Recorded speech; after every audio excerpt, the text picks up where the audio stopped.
कर रहे थे। जानना चाहूँगी, अगर किसी प्रकार से व्यक्ति व्यवसाय की शुरुआत करना चाह रहा है और पैसा भी बहुत लगा लिया है, पार्टनरशिप में उसके व्यवसाय का प्रारंभ वो उन्होंने किया, लेकिन वो जो पार्टनरशिप का प्रोग्राम है, वो जो व्यवसाय है, वो आखिरकार नहीं सफल हो पाया, तो शनि किस प्रकार से यहाँ पर सहयोगात्मक मैं कह सकती हूँ बना हुआ है? क्या शनि लगातार उन व्यक्तियों को पीड़ित कर रहा है या फिर हो सकता है किसी एक का शनि खराब हो?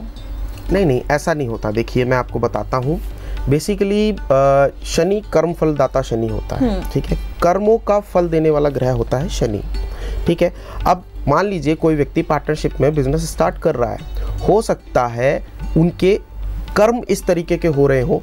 कई बार कुंडली में भाग्य बहुत आगे होता है, मगर कर्म भी डिपेंड करते हैं आपके होने वाले भविष्य में जो भी आपके साथ घटित हो रहा है, कर्म भी डिपेंड करते हैं।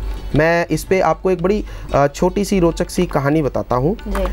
एक बार कृष्ण जी से महाभारत में देवी कुंती जी कृष्ण जी से बोलती हैं कि मेरे पुत्र इतने विद्वान हैं, इतने महापराक्रमी हैं, उनको मतलब राजस्व हैं, राजस्वी हैं, राजयोगी हैं, उसके बावजूद भी उन्हें दर दर अपना जीवन भटकना पड़ रहा है, वनों में भटकाना पड़ रहा है। तो कृष्ण जी मुस्कुराए और बोले, देवी देखिए, जो उनके साथ हो रहा है वो उनका केवल इकलौता भाग्य नहीं करवा रहा है, उनके कर्म भी करवा रहे हैं। उनके प्रीवियस जो उन्होंने पहले कर्म किए होंगे वो भी डिपेंड करवा रहे हैं, वो इसलिए वनों में भटक रहे हैं।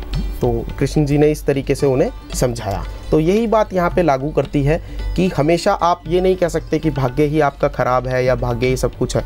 आप जो कर्म करेंगे तो प्रत्येक ग्रह उस कर्म के हिसाब से आपको बिल्कुल, यानी कि प्रारब्धों का फल भी हमें वर्तमान युग में भोगना पड़ता है। बिल्कुल जी, बिल्कुल। तो